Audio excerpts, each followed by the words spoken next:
everyone, welcome back to Poppin' In with Alexa and Molly. I'm Molly. And I'm Alexa. And we missed you guys. I know.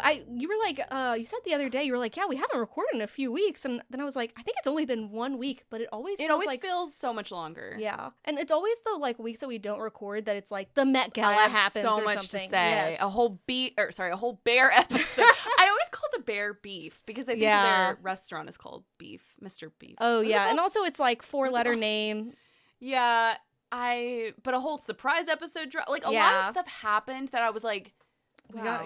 We got a lot to go through. But first of all, as we do every week, what are you popping with this week? Because I think ours are going to be very similar. Oh, really? Now I feel like I'm forgetting. Oh, I don't know. we Ours are not it. similar. Okay, well then never mind. What did we discuss? I'm curious. You'll know when I get to mine. It's okay. Okay. Go ahead. You're going to say Euphoria. No. Okay, I don't know then. I'm popping in with Half Man. Oh, I keep forgetting to watch it. No one is watching it, and I have no one to talk about it with. They're not promoting it. It never, okay, I was actually thinking... people on Twitter are talking about it, but, no one in my life is talking about it. I feel I was thinking about this earlier, HBO, you know how they do, little ads for HBO before you watch something? I'm like, don't worry, honey, I'm already on the app, I'm already streaming, but it's never for He-Man? What is it? Half Man. And if you liked Baby Reindeer...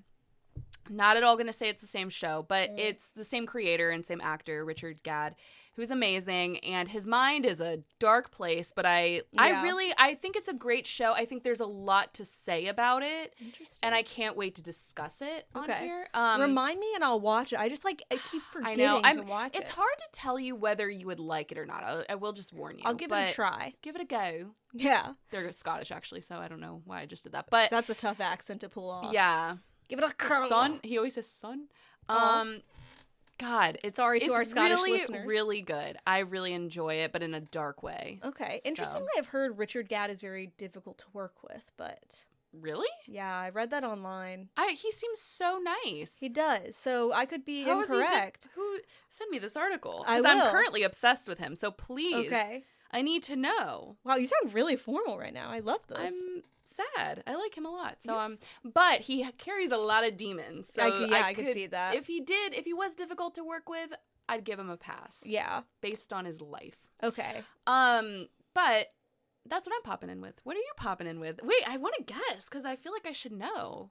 It's something we've discussed. Is it something we're both watching? I'm popping in with. I wanted to guess. Okay, go ahead. Guess. Wait, is it something we're both interested in? It's something we both participated in. Participated? Okay, I don't know. I'm popping in with Valerie Tripp, the author. Oh my God! We did say we were gonna do this. We turned to each other in the thing and was like, "Our popping in this week is gonna be Valerie Tripp." But anyways, if you guys don't know, she's the author of the original American Girl doll books, and she came to Williamsburg, Virginia this weekend, and we went to her talk. Shout out Hallie if you're listening, because you were the one who told us about it, and you made sure we knew. You called us on Facebook Messenger even when we thought you were spam, so shout out to you. Yes. And we went, and it was honestly, somebody asked me today how it was, and I was like, it was the best day. My inner child was healed. Yes. It was such a good day. She was so nice. So for those who don't know, Valerie Tripp is the author of the original American Girl. So when I say original, it's Kirsten, Molly, Kit, Felicity, I think Josefina. And Samantha. No, not Josefina. Not Josefina? Okay. Samantha. And then she didn't do Josefina or Addie. As she shouldn't. Okay. Yeah. But she's in her 70s now. She's a lovely woman. And she did a little talk. She did a Q&A after. Alexa asked a beautiful question that she said I think was beautiful. And it was so nice, and it really made me almost cry when she was talking to us about it. I know. Alexa, you asked what is it like to, you were wait, it was funny. You were I'm here with my friends who were all adult women. Yeah. Because there were a lot of children there. Yeah. But, to be fair, but there were a lot of adults as well with their dolls. Yeah. There was one woman dressed as Felicity with her Felicity doll. As she should be. And I should have brought Molly. I'm still upset. Poor Molly. Yeah, but you put her in the picture. I put her in the photo. She was there in spirit. Yeah. She was there. And the best part for me, so afterwards, so Alexa asked, what is it like to see the different generations? We grew up with you, but then now there's, newer, younger generations. And she was you just got to keep looking forward. Yeah. And she gave, a really beautiful answer. but we got to meet her after. And she was so nice and talked to us for so long. She did, and yeah. she saw my name was Molly, which I was like, see that my name is Molly. See that my name is Molly. And she was like, oh, Molly. And I was like, yeah, I saw my doll. You're like, yeah, that is me. Yeah. And she was so nice. You told her that we're both writers. Yeah. We're both marketing writers. And she was like, that's the hardest kind of writing. Yeah. And she was right. She was like, because you have to do it within certain parameters of people. I was like, yeah, you are a writer. Yeah, we're harder than writing about Kirsten. Yeah. Like, I'm just kidding. And I told her, like, one of the most like, I went up and I was like, you know, I met you. I plan to say this. I originally didn't have any books for her to sign. I was like, I met you when I was 8 years old, and I told you that I wanted to be a writer, and you said something to me that I remembered for a long time, and that it was, you should keep everything you've ever written. Keep it all, is what she said, because you never know when you'll return to it. I just picture little Alexa being, I was actually... do you have any advice for... Well, it was a book signing, and actually I was so nervous that my mom had to be like, she's a writer. I didn't want to explain all this to her. Yeah. She wants to be a writer. Like, do you have any advice to her? And then she told me, I was mesmerized. Yeah. And I, like, literally sat there and I was like, she knows that I'm a writer. Writer to writer? Yeah. I may be 8, but she knows. Yeah, she knows. Yeah. And now she really knows that we're... Yeah. Like, I was and like, it seemed like she was like, that's a wonderful story. She was so nice. It was really, like, it was very full circle. Yeah. Again, it healed my inner child. To see all those little girls there, like, some were definitely just, like, kind of there because of their moms. Yeah. But some of them I was like, you clearly are invested. Well, so many children asked questions. Yeah, it was actually all children and me. No, there were adults.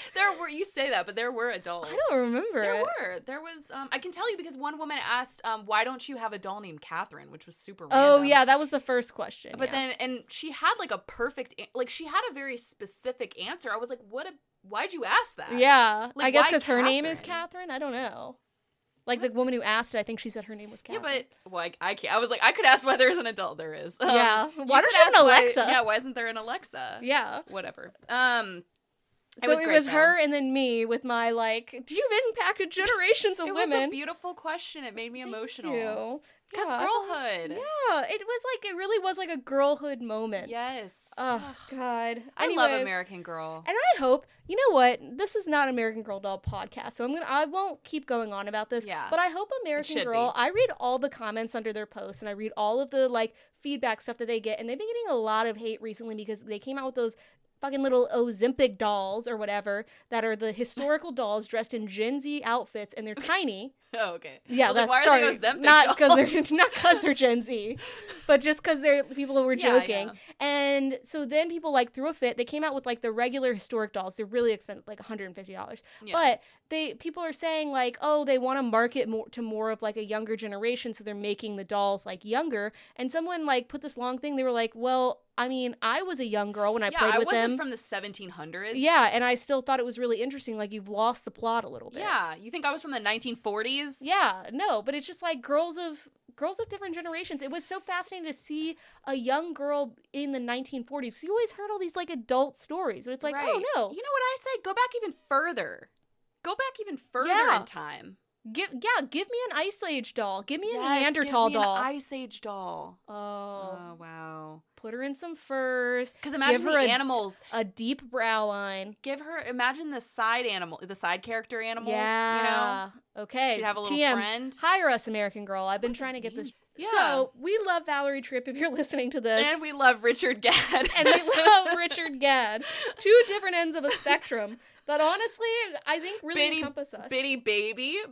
Reindeer. Baby reindeer. Oh my God, Alexa, I sent you some banger TikToks today. Okay, I'll be looking. I need you to look at them. I caught up on them, and then the next day I had like 20 more, so I need to catch up There again. was one I sent you, was very funny. Okay. What if I watch them like while you're next to me? That sounds like a nightmare. That's what Matthew and I do with his Instagram reels that he sends me. Oh.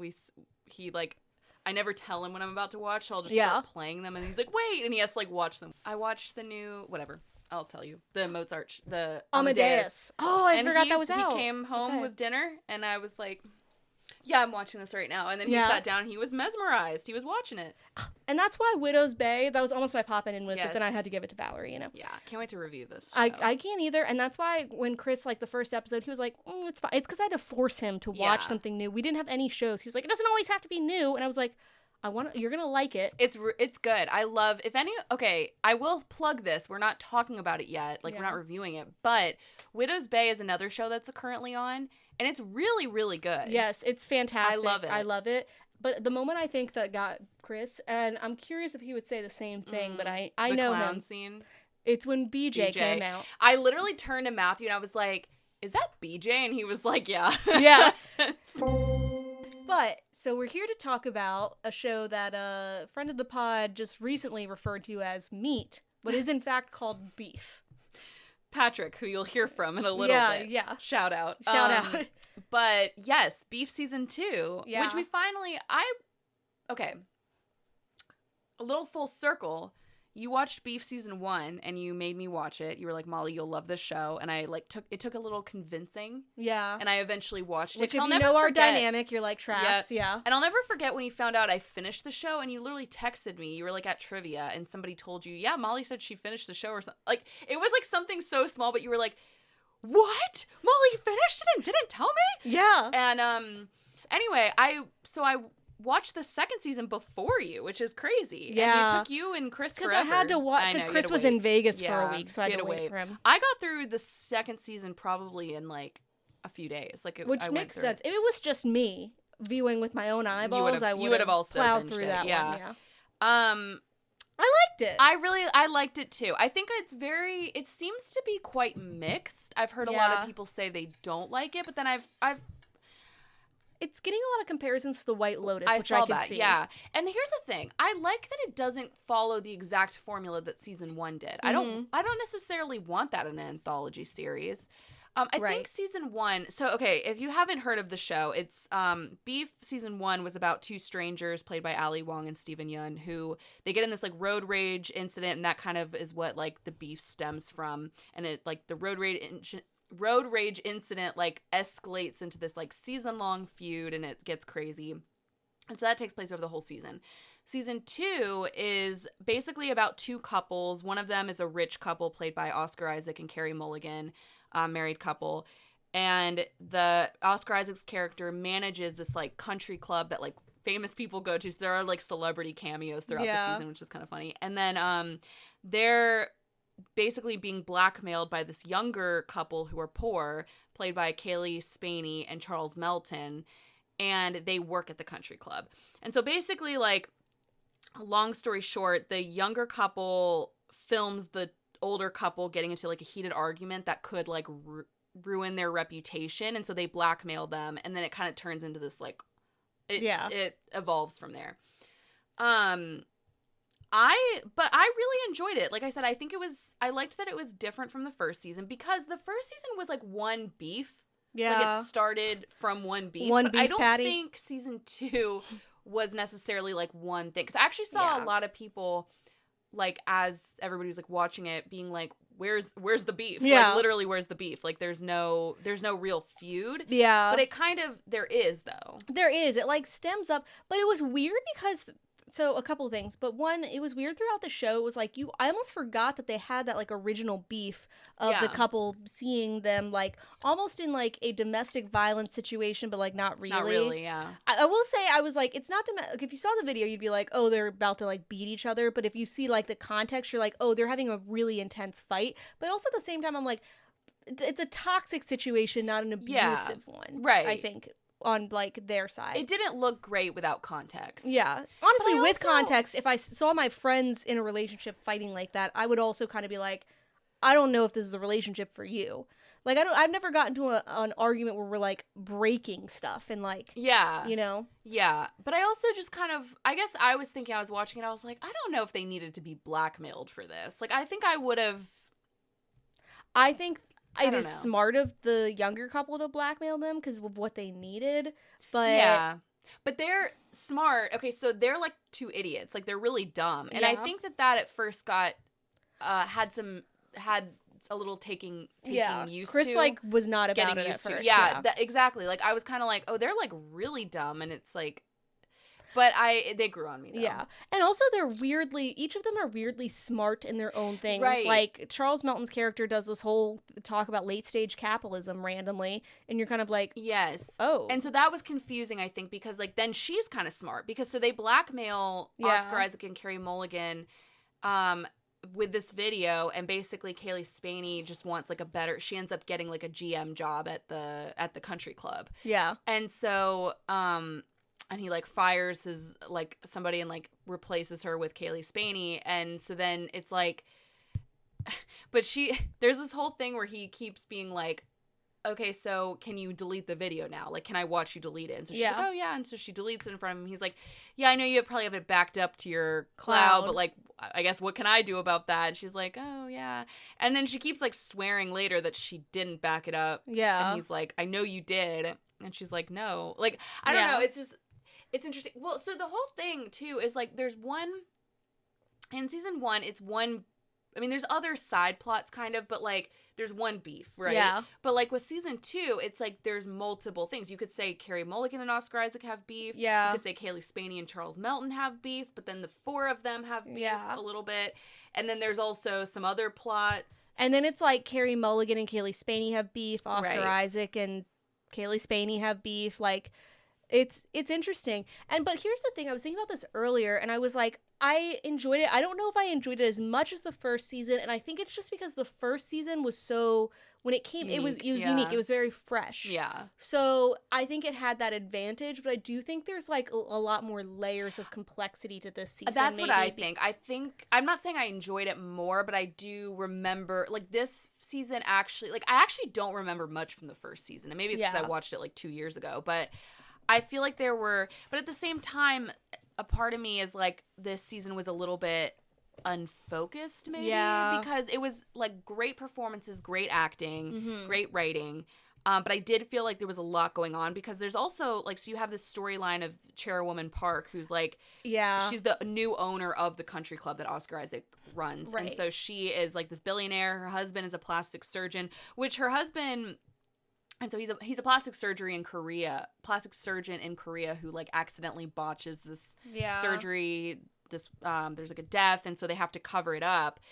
And he is great. He's played by Song Kang-ho, who he's from Parasite. And he's, like, a huge actor in Korea.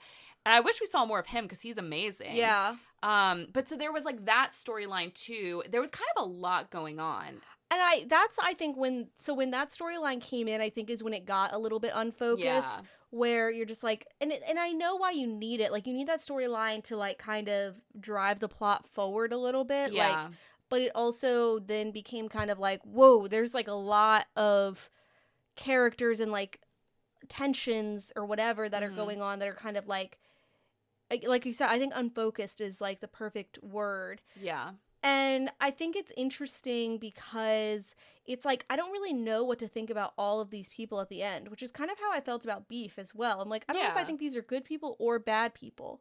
I think they kind of all, because, I mean, you could easily, like, in the beginning, it's, like, easy to, like, sympathize with Kaylee Spaney and Charles Melton's characters, but they sort of all turned into...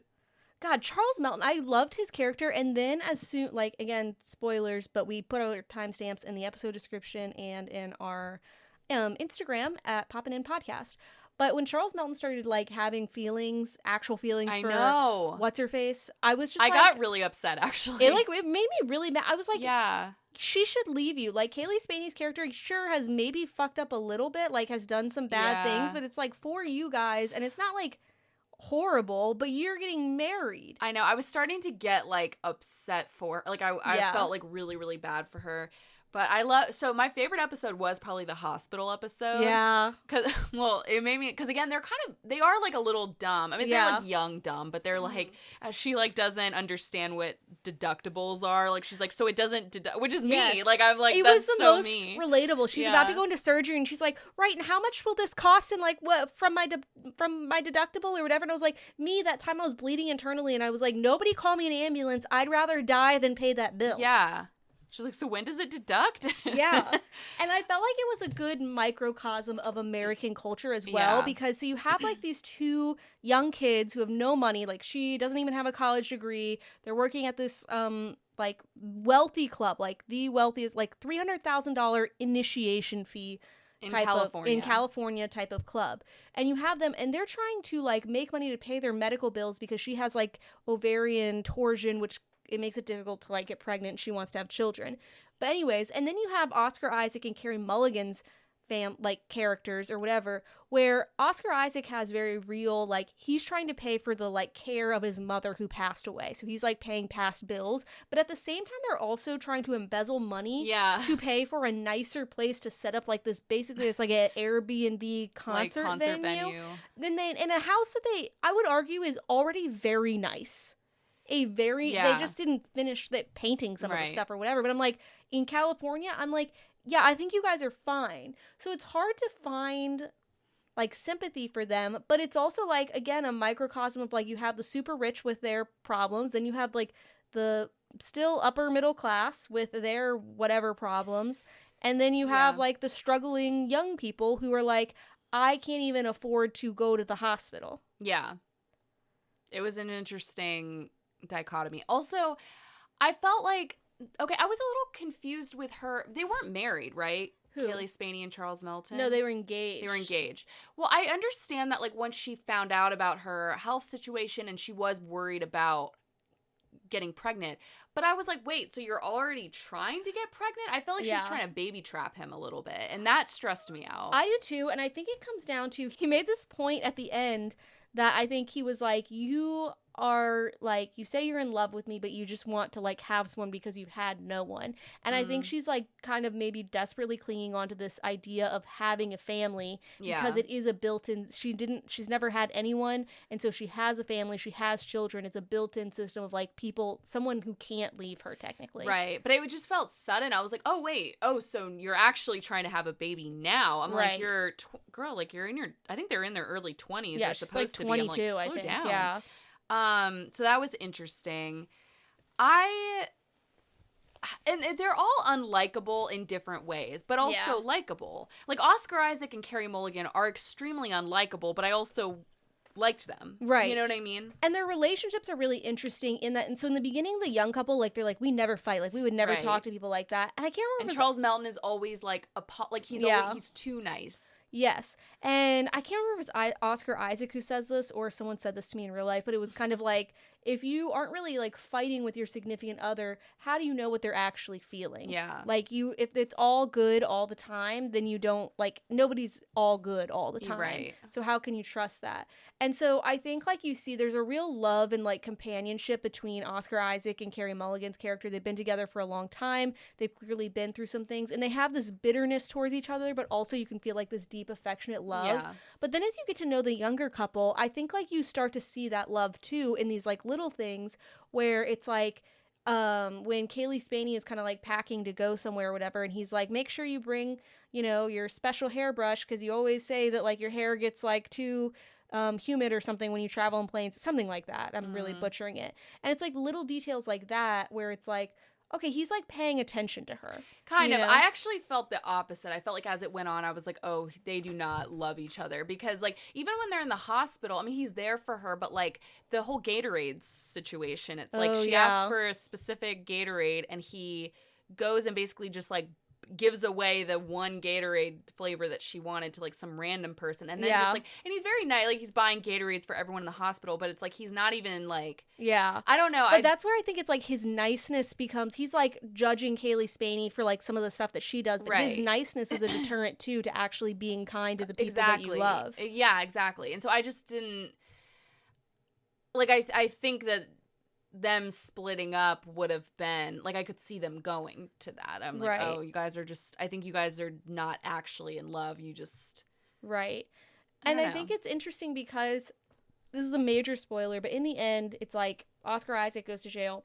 Carey Mulligan's character like basically starts a new life, and you don't predict that for them, but you can see when he gets released from jail, it's like there's still a lot of love between each other. I mean, it's been 8 years, whereas then you flash forward to Kaylee Spaney and Charles Melton's characters where it's like they are together, they're married with a child. They've turned into what Carey Mulligan and Oscar Isaac were in the beginning. But you don't feel as much like love between them. Like they're just kind of like together almost. Yeah. Yeah, it's interesting. It's the circle, like that whole like they show the visual of like that circle. I really liked it. I think it was very layered. A dog does die, and I need people to know that. Warning. I gave you a very fair warning. So there's a very upsetting episode where Carey Mulligan's character has a dog named Burberry, which like even to like literally yesterday, Matthew like mentioned Burberry. Like he thinks it's so funny. It is very funny. She had this cute little dog named Burberry, and he goes missing because Kaylee Sweeney like breaks into their house, like whatever, accidentally leaves the door open. He runs out. He goes missing, which I always think is interesting because I don't know how you feel about this with Poe, but like I know if like we like one time Matilda accidentally got out of our yard and she literally just stood on our driveway. Like she didn't run away. So I always think it's interesting when they show like dogs running away. One time Poe, my dad, didn't realize that she walked out the door with him. And probably 2 hours had passed and we didn't realize, like someone suddenly goes, "Where's Poe?" And this was when she was like maybe 2 years old. And then we just found her just sitting on the front porch, just hot as could be. She's like, "Can somebody let me in?" Right. So I always think it's funny when a dog like immediately runs away. I'm like, oh my God. And also that's not to say, you don't have that dog knock microchipped. On wood. That's your like basically your child. Yeah, dog? I know. Yeah, and knock on wood. I mean, maybe if Matilda saw a squirrel, she might chase after it. But like, I just know like she's not eager to run away, you know. Right. So I just think it's interesting. But anyway, this dog runs away, goes missing, and it's that already is upsetting because this dog is like missing. And I was like, oh Alexa, you're not gonna like this episode because it was already sad. Yeah. Then the dog gets attacked by a coyote, and she has to like fight the coyote off, and that's upsetting. I texted you. I was like, I would do that for Poe. Right, you would. But then I was like, okay, so now that the dog's rescued, it's gonna be okay. No, she takes him. He goes to get emergency surgery and dies. Yeah, it's so upsetting. And then they have to like take in this Burberry twin by accident. And she's mean as shit to it, and it's so sad. She's like, "No, this toy is not yours." Honestly, I feel that though, because I remember when my cat died, and like I would look at like people, like I would look at other cats, and I'd be like, "Well, it's not my cat." Like, I don't want that fucking cat. Yeah. You know? That's true. But also, I didn't tell Chris that you had, like, gave me the warning about the dog. So it was, like, the episode before and something happened with the dog. And I said, "Oh, no, Burberry." And Chris was like, "What? Like, you just see a dog go outside and you immediately get concerned?" And I was like, no. Yes. I was like, yes, absolutely. Yeah. And also... really quick, like, shout out. I loved Carey Mulligan's outfits. Oh, yeah. Her style was so good. Also, though, I have to say, I think the standout acting is Kaylee Spaney. Me too. I think she is. I can't wait to see her more. I think she's so tiny in everything she's in. She's like 5 feet tall. That's crazy. I didn't feel like I never realized. Think about her and Priscilla. Like, Jacob Elordi is like, he's like 6'5" or something. I don't know how tall he is. Yeah. But I just assumed, like, because she was next to Jacob Elordi, I was like, that's why she looks so minuscule. But no, she's really, really small. Gorgeous, but also she is an amazing actor. I really like her a lot. She's gonna be a one to watch, you know. Yeah, so she stands out in everything she's in that I see. And I really liked. I just remembered earlier that I sent you a text where it was just like random, but you know what actor I really love? Charles Melton. Oh yeah. I don't feel like he gets talked about a lot, but I really like him. Because what else was he in? I looked this up and then I was like, okay, random, but he was in Riverdale. That's what I know him from, yeah. He also was in an American Horror Story season. Okay.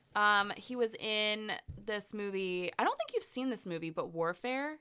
Oh, yeah, you mentioned it. Yeah, and it's kind of hard to tell. In that movie, it's like, there's so many men. They're all, it's kind of gritty, so you can't really see them, but he is in that. Yeah. This is random.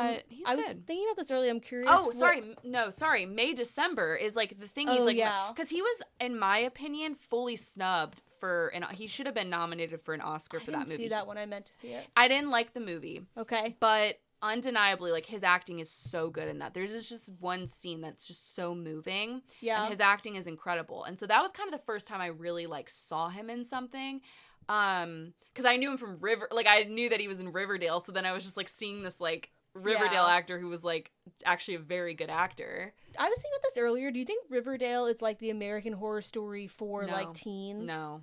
Because at each season Horror Story was my American Horror Story as a teen. Oh, I guess so. Because each season, like, deals with a different, like, horror in a way, which I think is interesting. Riverdale? Yeah, it's weird. it's not like an anthology series. No, but it's like each no. It gets weird. Here's the thing I'll say about Riverdale. As bad as it is, I think it's the closest to tonally and aesthetically that like somebody's able to like achieve like a David Lynch vibe. Yes. Like I think like it was going for like Twin Peaks. I understood the vision, and I actually thought it was a really good idea. I just think like then the writing got like so comically bad. I think the first season was actually good. Like I actually like got my mom to watch it with me. Like it was one of those things where I was like, I'm just gonna put this on, and then she was like, oh, like it was a good like little mystery. And then as it goes on, you're kind of like, what? Well, it gets like insane. Yeah. CW shit. You know. Right.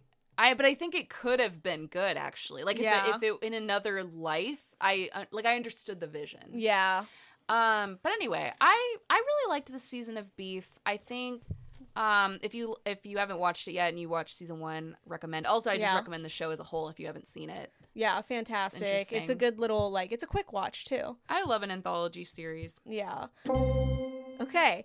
So, speaking of Riverdale, this is actually you were tuned into this and I was not. Like this is news to me. No, I didn't tell you about this. No, you but brought it up. When I told you about it, you like already knew about it. Yeah, got it. If you don't know, there's this whole thing online with KJ Apa, who plays Archie on Riverdale, and this like quote unquote music artist TikTok star Mr. Fantasy. And at first I was like, maybe they are two people. And now I know that they're not. But anyways. Well, the bit is like, it's clearly KJ Apa.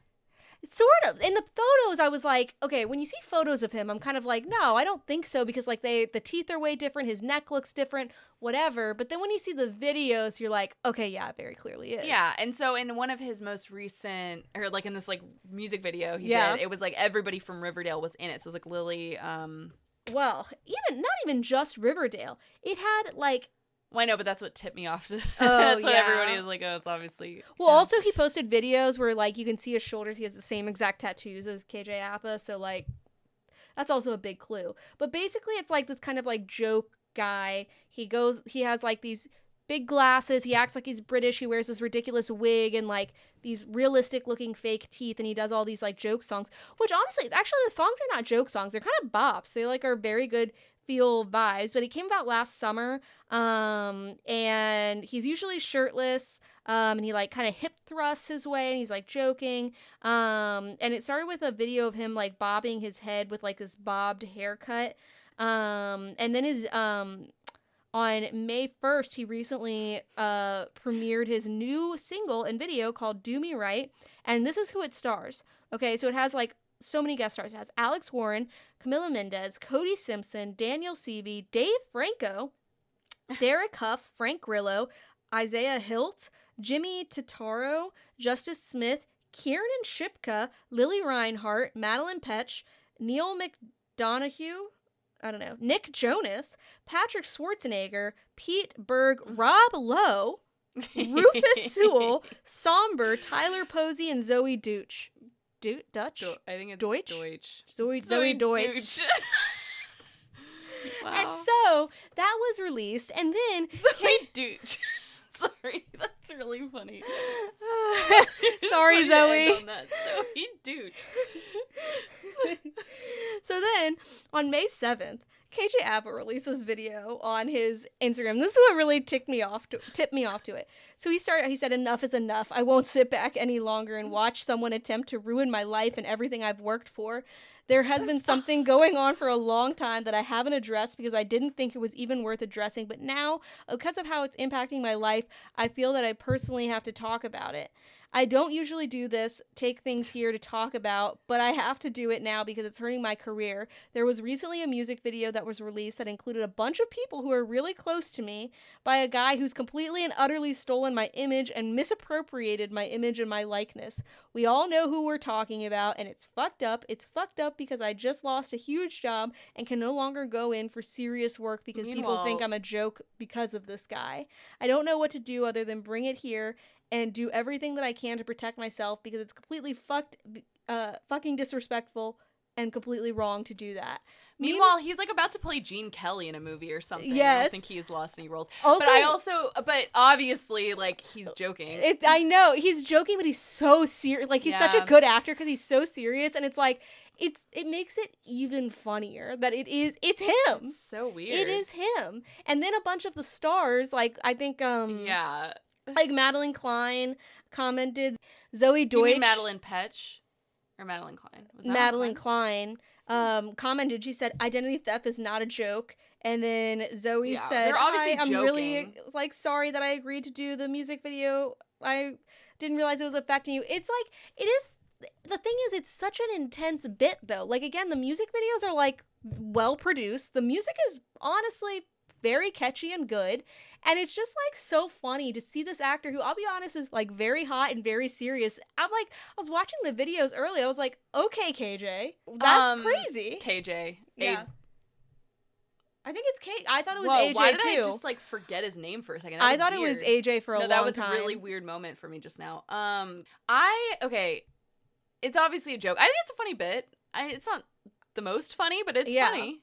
But also, I'm like, I could see this actually impeding you from getting serious roles, because it's like, what? Well, again, I think he's about to play Gene Kelly in a movie, which is shocking to me.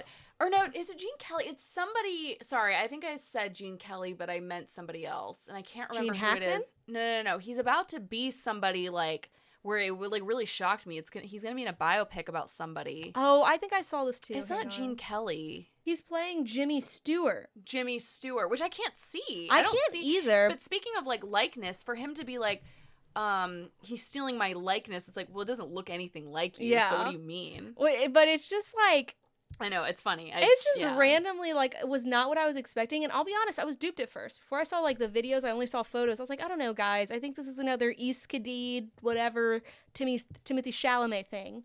Maybe we should all chill. And then I was like, okay, no, it definitely is him.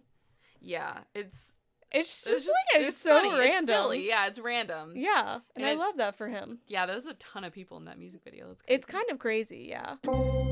Thanks for joining us, everyone. We have a special guest here, a returning guest, the one and only Patrick Sanderson. Hello. Yay! He's our music correspondent, besides Chris. He's our, like, white guy music correspondent. In that he is white, but the two people he's corresponding on are also white guys. I have reviewed some white people albums before. It has been said.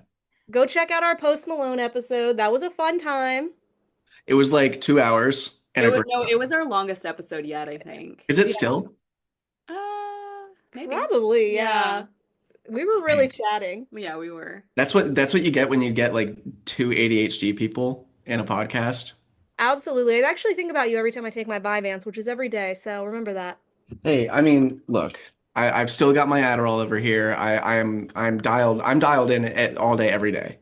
2 meth heads and Molly. That's what we've got on this episode, you guys. Meth heads and Molly. That's I wish we still named our episodes. I know. That's gonna be our group chat name now. Yes. Yeah. But Patrick's here to talk about the one and only Noah Kahan, who I didn't know you were such a big fan of until you texted us. Well, actually, conveniently enough, I became a Noah fan through Post Malone because of Dial Drunk from Stick Season. I only knew that Post Malone was featured, but then I listened to Stick Season after that, and I became such a huge fan. Goes back to the whole America's favorite sad boy thing, because he makes insanely sad music.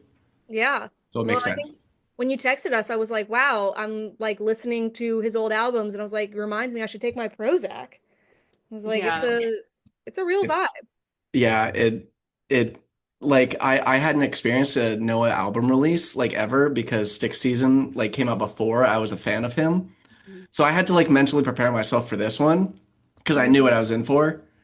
And yeah, the depressing meds needed to be kicked in, like, really. Yeah. I was gonna say, so what about his music, like, just to start off, what about his music speaks to you?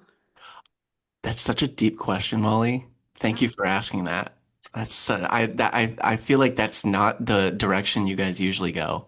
I love it. But I'm curious. I care about because you. I know why Post Malone, like, I'm curious about, like, why. I still don't know why Post Malone, but yes, Noah Kahan. I do. Well, like, Well, Post Malone used to be just for like the vibey, Yeah. like roll Yeah. down the window beats. But then like as I got older, I started listening to like lyrics more. What I usually do when like an album comes out is I'll listen the first time around, I won't really listen to the lyrics and I'll just kind of listen to the like the melodies and like instrumentals.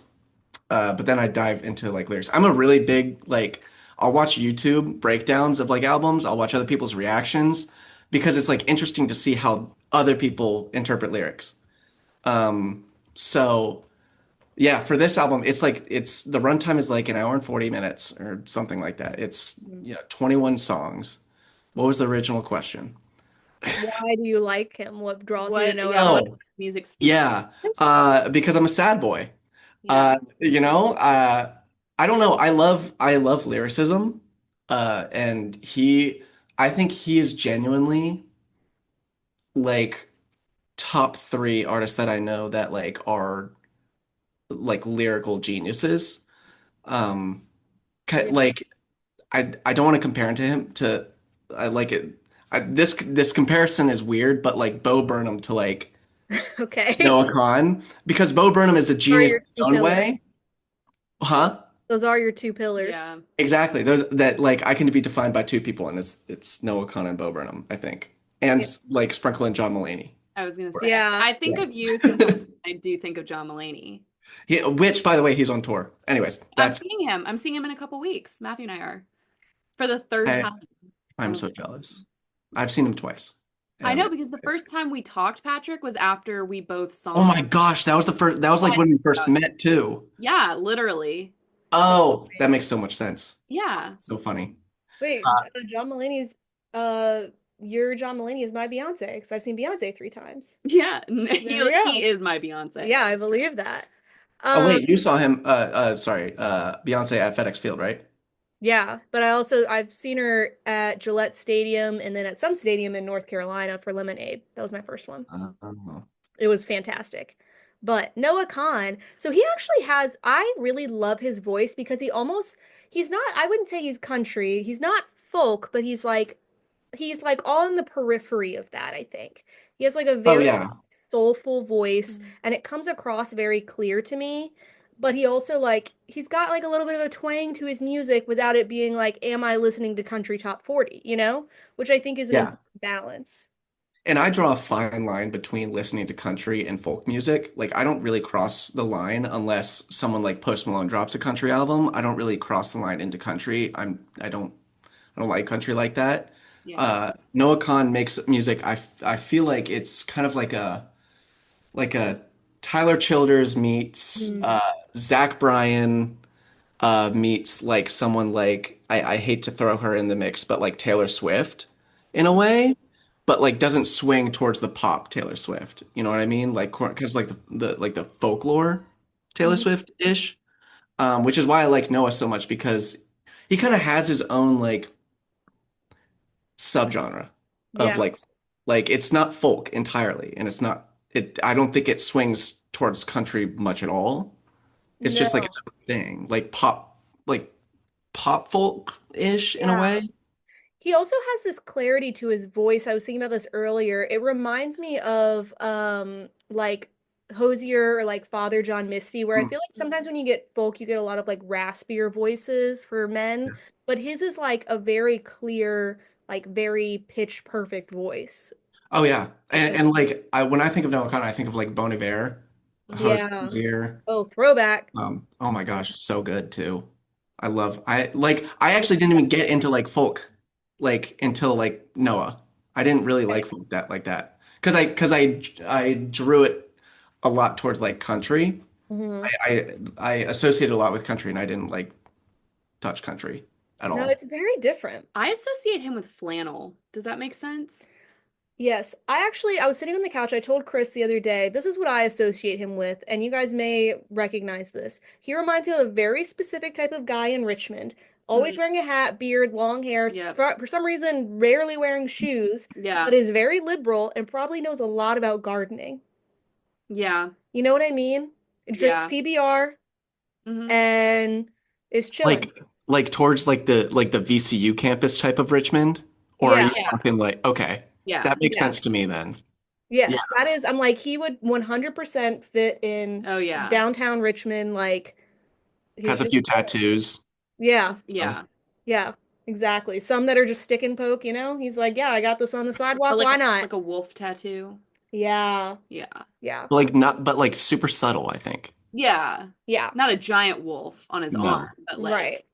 Now, following up on a question we asked you on the first episode was, Uh, what would you get tattooed on your face, Post Malone? What you were talking about lyricism is really important to you. If you had to get any type of lyrics tattooed on your body, what lyrics would you be?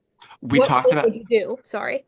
what's so funny is that we talked about this yesterday with my mom on Mother's Day because she's Oh, thinking of getting a tattoo. Um, oh, really? fun.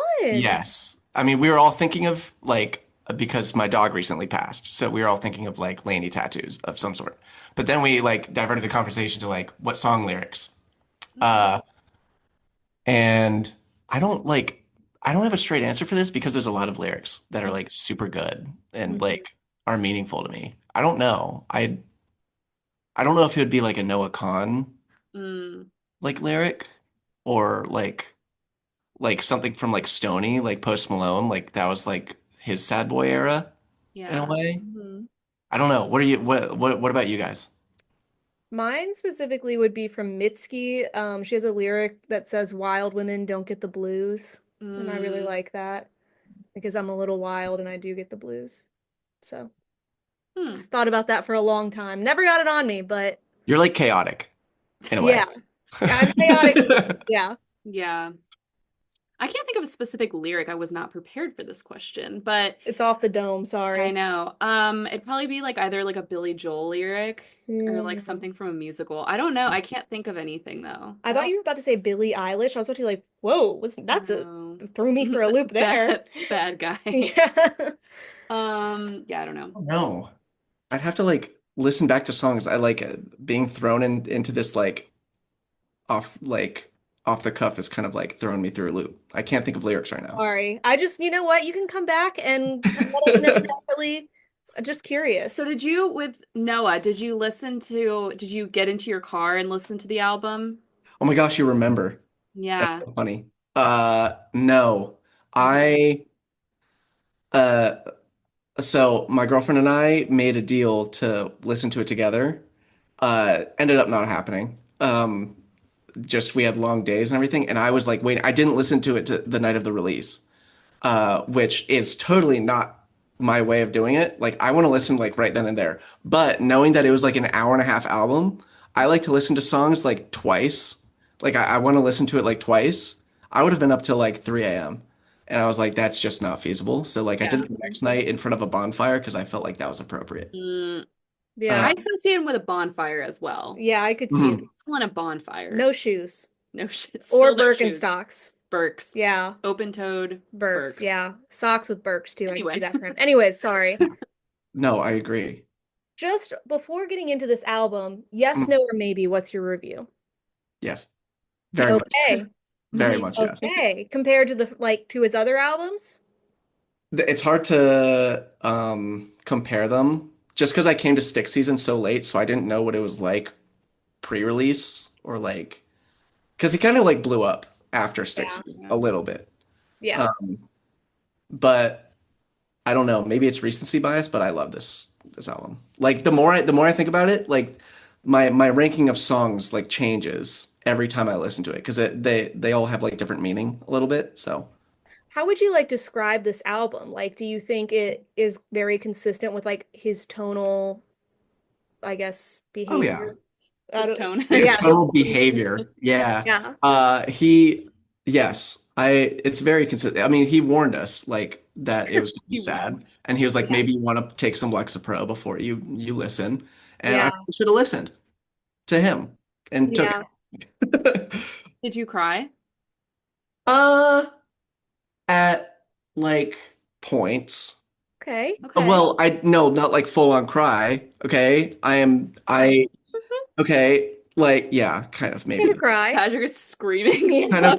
I'm like wailing in my backyard in front of a bonfire. The neighbors are getting concerned. Yeah, It actually started raining that night too, so like I like they could have been extra concerned. Like yeah. Yeah. yeah. Oh my God. I was Okay, waiting. so this album, it came out, what was it, April 24th?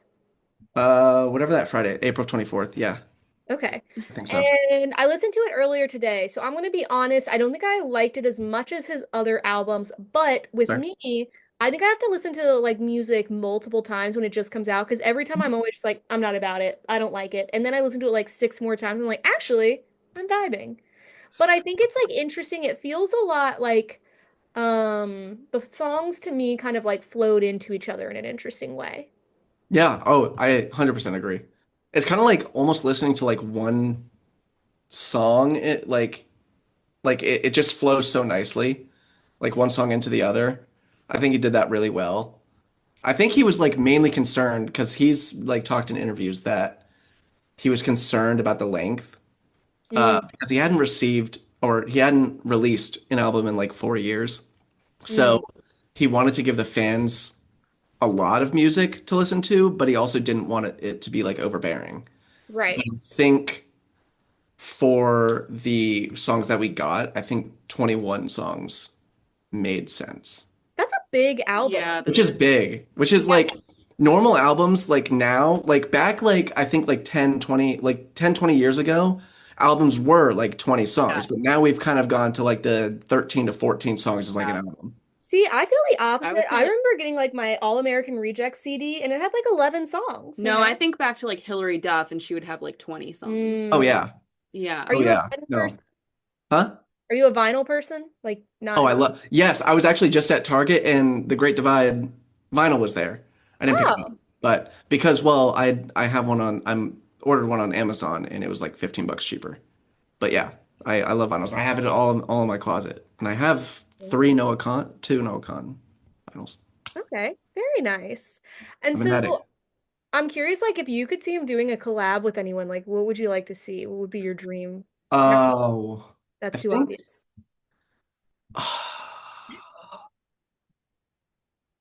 Mumford and Sons, probably. I Whoa, think he okay. already has a Hey song ho. with, huh? Hey ho, right? That's them. Hey. Oh, Oh, is that? yeah, right? Wait, huh? I Mumford and can't think of the Sons. song. I can't think of the song that you're Well, they referring to. just like are hey ho music. Yeah, hey Oh, ho. well, yeah. Hey ho stomp clap. Yeah. I don't know. Mumford and Sons sounds great. Okay. Uh, Yeah, I could see it. uh, he already has a song with Mount Joy, but I'd love to hear more because they're really good together. Do you know Mount Joy? No. You don't? Oh, put yourself on. Put Okay. yourself on. Okay. Oh, we'll be doing that. Are you gonna Oh, go see him in concert? Sorry, go ahead. yes. Yeah, we bought tickets for the DC show. I won Ticketmaster War. Wow, you're Yes. Wow. one of the champions. Okay, It bravo. was like I went on his Reddit. I'm not a Reddit guy, I promise. Like I'm not. I swear I'm not a Reddit guy. I'm on But Reddit every day. Yeah. oh, you are? Oh, you're a Reddit person? Oh, I I judge you. don't post, but that's where I get all my that's actually where I get all my Patrick is the medical right guy. reviews. Really? Oh, My I doctor wouldn't. tells me stuff and I'm like, let me go confirm with I wouldn't do that. I would. I recommend it. Anyways, sorry. What's the R slash for the medical ones? Accutane. Hmm. Yeah. Okay. And various birth controls that I'll have trust ruined that. me. Yeah. Yeah. Reddit is actually kind of okay for some, uses. I use it for like TV. Like I'll look at TV Hmm. episodes, like what people are saying about shows. I saw this TikTok. It was like, if someone on Reddit hasn't answered your question, you're fucked. Like, there's just, Oh it's yeah. a problem that's never occurred before. Yeah. It's very true.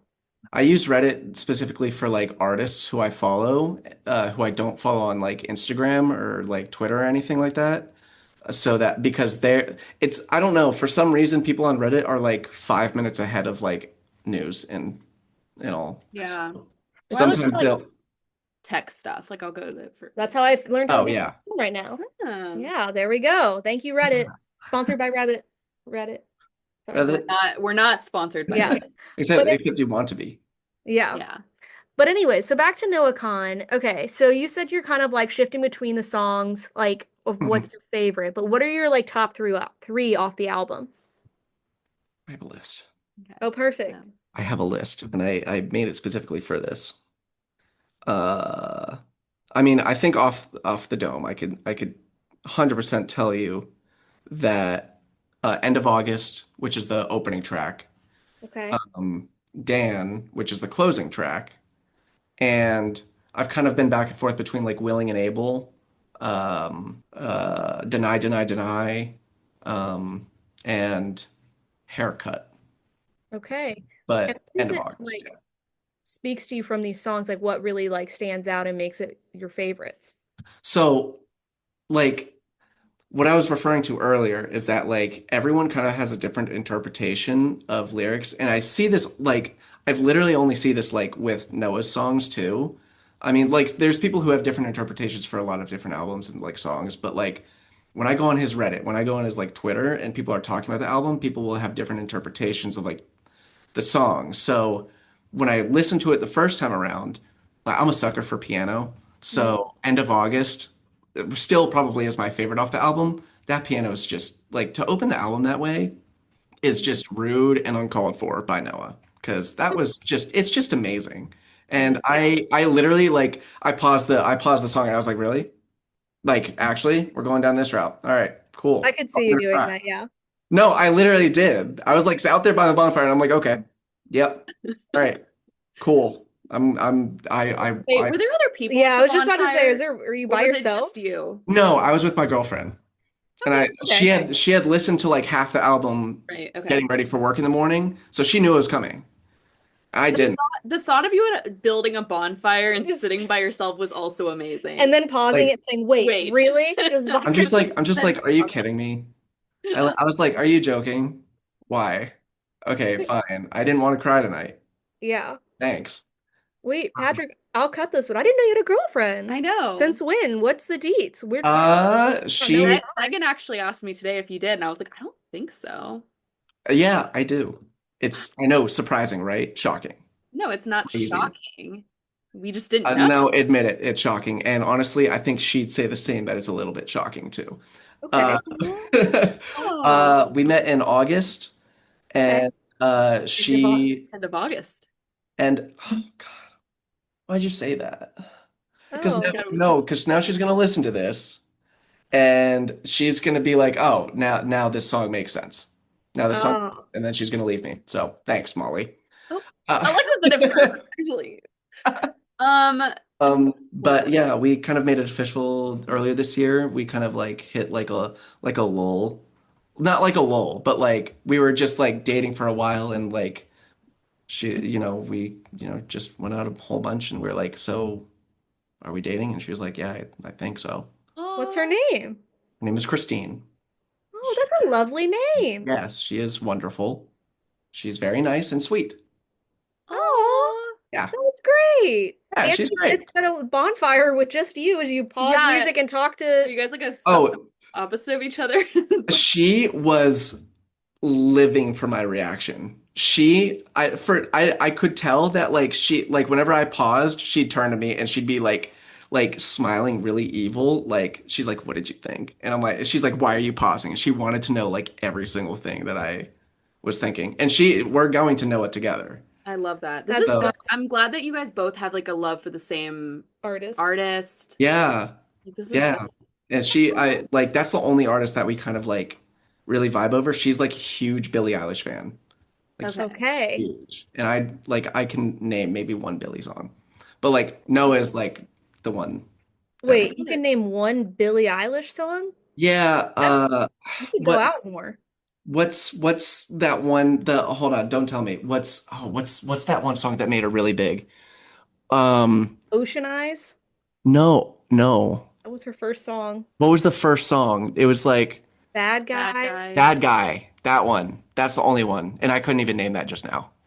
That's And I crazy. even mentioned it earlier, like literally 5 minutes ago, I Yeah. mentioned it. No, Wait, sorry.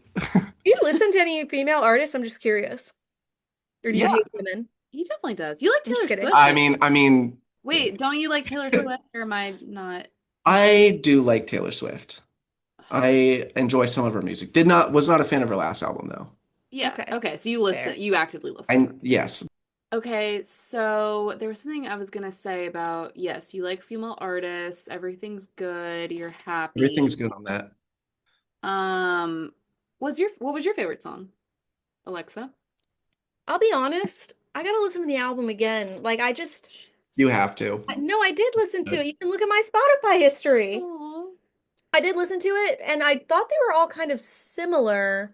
But again, I need to like listen to something a few times. Like I'll say this on this recording, and this is blasphemous if you know me. The first time I listened to Lemonade, I didn't like it. Wow. Isn't that crazy? And then I listened to it like another time, and then I was like, actually, I vibe with this. And then I was literally playing it yesterday. So, you know what I mean? Like, weird. I don't know what it is about me. Interesting. That's kind of like how I work too. I need to listen to an album multiple times Okay. to kind of like really enjoy it. Are you one of the people you listen to it in the order? Like Chris is Yes. big about that too. You have to. Okay. Well, sometimes it's a story, right? Like, yeah.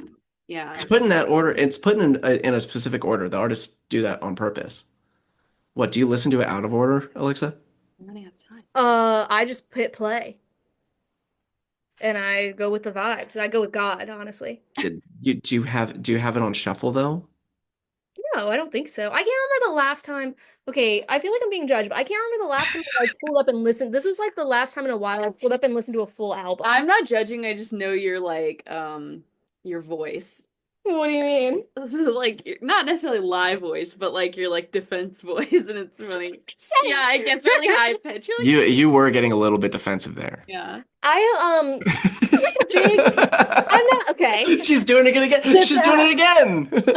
I'm not a big, I usually don't listen to the full album. I like wait until some of the like popular songs like rise to the cream of the crop, you know. Yeah, you don't have to defend yourself to me because I don't listen to albums like that. So you guys are better than me in that way. And then like I'll go back if I'm like, okay, I vibed with these, I'll go back and I'll listen to the other ones, you know? Yeah. I mean, okay. But you got to listen to them in order. Because if you listen to like Dan first, then you're all over the place. That's a problem. Yeah. I'll be honest, I do think I may have listened to this album on shuffle. I think you did. There's no way that you did. This is like one of those few times where it's like you kind of have to listen to it in order. I mean, like it's not for the wedding now. He's like, actually, I'm done. Oh yeah, no, sorry. That bad. Yeah. I'm canceling my hotel reservation actually. Actively. Is Chris upset that the morning of your wedding is the final day of the Premier League? He has mentioned that he will be watching that. But that's actually a good time to watch it because he'll have time. And that is true. But Arsenal are top of the league. He's very excited about that. I heard him screaming the other day. I don't know what that means. I'm just kidding. Yeah. I do know what it means. Ted Lasso. No, I know. Because of that. Yeah. Yeah, Ted Lasso. Wait, you're a Ted Lasso watcher? We both are. Yeah. Look at us, of course. Should we talk about Ted Lasso now that you're here? Yeah. My gosh. Wait, how do you feel about next podcast episode is August whatever because it comes out soon. How do you guys feel about a new season? I'm kind of on the fence. I'm a hater of the new season. Yeah. I won't judge until I see it because I was all for it ending. It was a perfect. I was too. It was ended so well. I'm like, why? I don't think it ended well. I didn't like the last season. I think it was the biggest moneymaker. I think the last episode was rushed. Yeah, that's how I feel. The last season wasn't terrible, but it was the last episode. I was like, yeah, the last episode felt a little bit rushed. Like there was like 3 years in the span of one episode. Yeah, it was weird. They've wrapped it up. I feel like it's weird to suddenly be like, anyway, we're back. Like, I don't know. That's just weird to me. Yeah, I feel like it's Apple TV's doing. Yeah. Patrick, did you ever watch Brockmire? Brockmire, no. With Hank Azaria. I think you would like it. Chris and I watched it during the pandemic. Fantastic. It's about a baseball like announcer who like kind of loses his shit on like live whatever, which is probably based on a true story. Yeah, and it's very funny. So you should look it up. I'll watch it. Thank you. But we should talk about Ted Lasso like in August. Yeah. Actually, we'll have you back on to do that. Yeah. I'm so serious. Be around. Yeah. I've got my things that I like, and it's very few of them. Okay. Have me on for them. Yeah, that is true.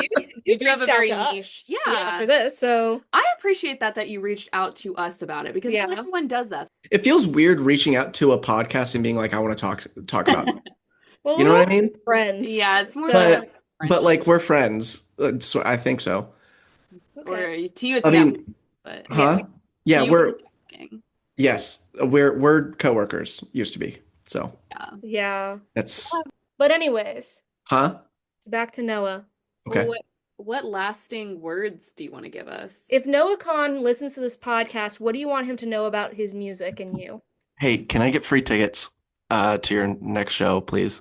Give this man free tickets, Noah. This man know free, you're listening. even though I've got tickets, I just really want more free ones. Pay him back. Yeah. Yeah, reimburse him. Reimburse me, please. Venmo. I don't know. I think both of you should listen to the album in its entirety and actually like listen to like the lyrics fully. Oh, okay. Well, fully. Not on shuffle. I have ADD, Patrick. I'm barely listening right now. That's true. That's so true. Yeah, I wouldn't listen to me either. That's so fair. That is true. Thanks, Alexis. You're welcome. But anyways, thank you, Patrick, for coming on today. Thank you for having me. This is so fun. I always have fun. Thanks for also the late notice. We were like, are you free at 8 p.m.? And you said, yeah. Yeah. I just like saying yes to things sometimes. I just moved out. This is my new apartment, and I have nothing to do. This was fun. We miss you, Patrick. I'm glad I got to see your face. I know. I'm glad I got to see you guys too. I make fun of you guys a lot, but you guys are great and also weird and off-putting sometimes. But I miss you guys. We know. Yeah. Well, we miss you too. We'll see you in Yeah. I'll see you in what? Oh my God, 13 days? Yeah. 13 days? Something like that. Oh, she's like, please stop. She's like, stop talking about it. It's coming up. Right? Ooh.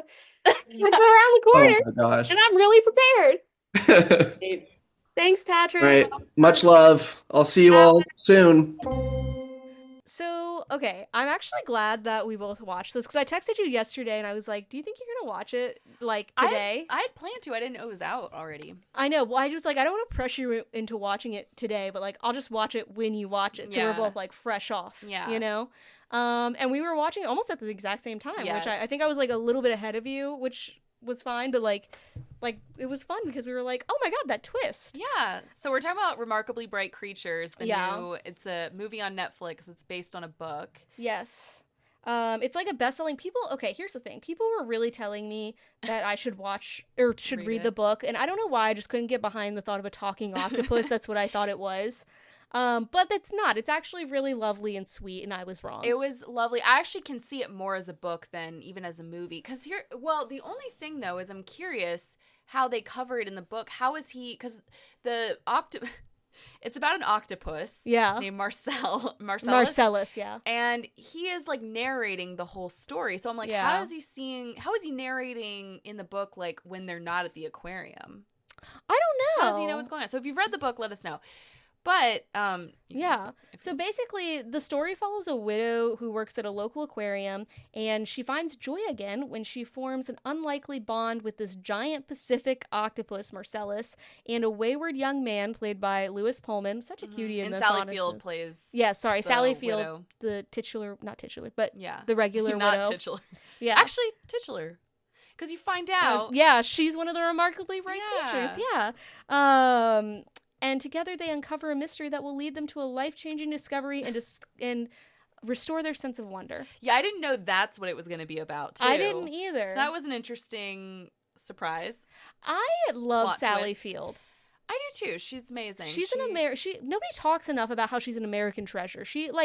I was looking at her IMDb and all the stuff that she's been in, and I'm like, wow, since like the 50s, just bangers. Yeah. Like, go off, Sally. And it's kind of amazing how she's just always like, I think of her in Forrest Gump, and I'm like, oh yeah, she's kind of been. I don't mean this in a rude way, but I feel like she's played old for a very long time. Yes, because wasn't it in Forrest Gump? She wasn't that much older than Tom Hanks. No, she wasn't, but she played his mother, and it's like, she looked. I don't know. It's strange. I couldn't even really tell you what she looked like when she was younger. She looks.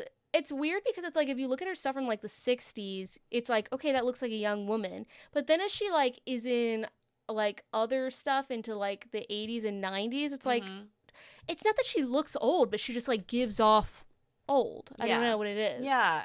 But she's so cute in this. I love her. Cute. So this movie was like, I told Alexa, this is the most wholesome movie I've seen in a long time. Like, there's zero malice in it. Like, it's just all, there's some drama, but it's very like the villain is loneliness, basically. I think is what I said. There's no villain person. Yeah, there's no character. And here's hot take. Here's what I'm going to say. I like Lewis Pullman better than Bill. I think he's a better actor. He's a great actor. I think he's, for a Nepo baby, I think he's a really good actor. I think when I think back on Bill Pullman stuff, I'm like, he is kind of the same in all of his stuff. Yeah, he always has those kind eyes, though. He is. Oh my God, I had a huge crush on him as a child. Really? I was a fully grown man. I loved him in Newsies. Did you ever see Newsies? I didn't see Newsies. I saw him in While You Were Sleeping 1,000 times. Oh. And Casper, right? No. Was he in Casper? I don't know. Yeah, no, he was, I think. I don't remember. Yeah. He's also in A League of Their Own, I think. Briefly. Is he? I think he plays the husband that comes back from war. He is, yes. Because he comes in with the cane. Yeah. I just watched it recently. I don't know, recently. I don't know why. Oh, you're playing baseball? Yeah. Yeah. No, but he's like a good husband. Yeah, he is. He's a cutie. I think Lewis is really good. Lewis is also a cutie. Yeah. They're the same face, though. I think every time I see him in stuff, though, it's hard for me to be, like, attracted to him because I feel like every time I see him in something, I'm talking about Lewis, he's always, like, I don't know how to explain him, but he just always is, like, I think about him in Thunderbolts. Yeah. And he was almost, like, very, like, infantilized in that, childish kind of. And so it's hard for me to, like, be like, oh, he's so hot, you know? How old do you think he is? Oh, I would guess he's like, I'm going to guess 32. 35. Whoa, really? Yeah. I looked it up because I was curious when he was talking to the girl and he's like, you're the same age as me. And I was like, what are they, 27? Is he shocked? And then I was like, oh, 35. She owns her own store. That's not that crazy. Okay, but so she's 35. I guess that makes sense for a teenager. She looked a lot younger than that because when the plot twist, when it shows her son, I was like, I was saying to Matthew, I was like, what? He's like, 17 or something. I mean, I don't know if he's supposed to be 35 in the story, but that's how old he is in real life. And I was like, whoa, I want to age right, like and so that. I would have guessed she was like in her late 20s. So I was really confused when they showed her son. I'm like, that doesn't seem right. He has like a little bit of a baby face to him, like a slender aura. You know? Yeah, I think that's what it is. Like, it's just hard for me to be like, oh, he's so hot. Yeah, but I think he's a cutie patootie. He's a cutie. Yeah. And they have a really cute friendship in this. Like, it's a very wholesome, or relationship, I should say. That is one trope I do enjoy in cinema is like old person, young person friendship. Yeah. It's always so nice. Do, yeah. Actually, Matthew said the exact same thing. Yeah. They teach each other something in different ways. So one thing I was watching it with Matthew, and one thing he pointed out, he was like, this is a good movie, but it is kind of Hallmarky, and I do agree. What I think elevated it was actually the octopus because it was voiced by Alfred Molina. Yeah. And who I think it was funny because he's Doc Ock. Yeah. And so it's funny that he played Octopus. But I think like something about his voice is so moving to me. It's like so, like I can tell he's a theater actor, and he's just like very, like he's just got such a great, powerful voice, and it's so, it's like as every time he spoke, I'm weird, but every time he spoke, I like almost, like I got emotional like every time he was speaking. And so he has like, if a squid were to speak, it's like. That's what he would sound like. I know. And like the CGI, they made that octopus look very good. He did, yeah. So I did get stressed. So the whole thing is like he's trying to escape back to the water because he lives in an aquarium and he's getting older and he's just like, I don't want to be here anymore. Yeah. It's like I actually never wanted to be here. He was rescued, yeah. And so he's trying to escape kind of the whole movie, and he'd always like get out of the tank. And she would always, Sally Field's character would always like find him and pick him up. And I was like, oh, I don't feel like you're supposed to be touching him. Yeah. Like, shouldn't you get some like gloves or somebody else who can handle him to do that? I think it's fine. That stressed me out a little bit. It's not like you know how you're not supposed to touch like a baby bird or a bird in general. Right. I would think it's the same with wildlife. But with sea life, I mean. I think it's fine because they're just going in the water. So, you know, like whatever you're touching you do, it just like washes off. Yeah. I'm also afraid of octopi. Oh, so. I wouldn't be picking him I wouldn't be touching him. I'd be not. Like, when he puts his tentacles like on the thing, I was like, oh, no, thank you. The other thing that elevated this movie was the setting. Yeah. The most beautiful. The Puget Sound. Talk about real estate porn. Her house. So she lived in like a fishing village, and it was like beautiful in the Pacific Northwest on the coast with the. And the thing like is, literally the most beautiful backyard. At first I thought it was like, I was like, maybe they're in like a New England fishing village. And then you see the mountains and you're like, I was like, this has got to be Pacific Northwest. Yeah. People don't talk about it enough, I think. No, and I don't see it in that many like movie settings. It was beautiful. Yeah. And she, so the whole thing is because a big theme of this movie was grief. Yeah. And loss and loneliness, like you said. And so she lives in this house alone because her husband died and her son died when he was a teenager. Mm-hmm. They actually didn't make it clear because they show her in a flashback with the son and she looks the same. Yeah. So it wasn't clear to me that he hadn't just recently died. Yeah. It was like, because they show people who went to school with him later on in the movie. And they're like in their 40s. They're in their like 30s or 40s or whatever. So it was like, oh, right. Yeah. Why would she have a teenage son so recently? Anyway, her son died too, so she is living in this house alone. And yes, it is a very big house for just her. Yeah. She's an older woman. But guys, I would not. You would have to claw that house out of my hand. And her father, I don't know if you call this, her father built the house. It's like a log cabin. He built it himself. So many it's memories, like on a yeah. lake. And she's like, and she's trying to sell it. And you and I were texting. Because there is like a lot of like dark memories with it too. So she doesn't. So she's about to move to a like an assisted living home. Yeah, and so there's like a lot of trip factors and stuff where it's like she could hurt herself because no one's there to repair the stuff. Yeah, yet. So I guess it makes sense, but at the same time, you're just watching this, and you're like, please don't give up this house. And like, sell it to me. It's the most beautiful home and setting I've ever seen. I texted you. I said, at least if you fell down the stairs, the view would be nice on the way down. You know? That was funny. Thank you. But I mean, also true. I'm just like, this is a dream home for anyone. Oh, yeah. Like, and I hope like she passes it down to someone. She's not real. I know, but I hope in this fictional reality. Well, yeah, she would. Well, without saying the spoiler, I hope she passes it down. It's such a crazy spoiler. It's such a crazy plot twist. And I'll be honest, I really didn't see it coming. I didn't either, and I think we didn't need it. It was a little. I think because I wasn't expecting it, I was like, "Oh, that's a crazy plot twist." But then at the end, it's like it's nice. But I don't think we needed it because I think he would have stayed in her life anyway. Yeah, we didn't. It would have been more like found family, which is nice. Found family, yeah. But no, her house, like, I don't think we've done this before. We talk about it all the time. I'm like, I want to do like a specific diet pop on just like homes in TV and cinema. That's like, let's just do our own architectural digest. Yeah, I think that'd be nice. I have a lot to say. Okay, I was gonna say I'm not great at speaking about architecture, but I mean, not architecture, but just like, I want to live in this house. Yeah. But I thought overall it was a nice, like, we watched on a Sunday evening.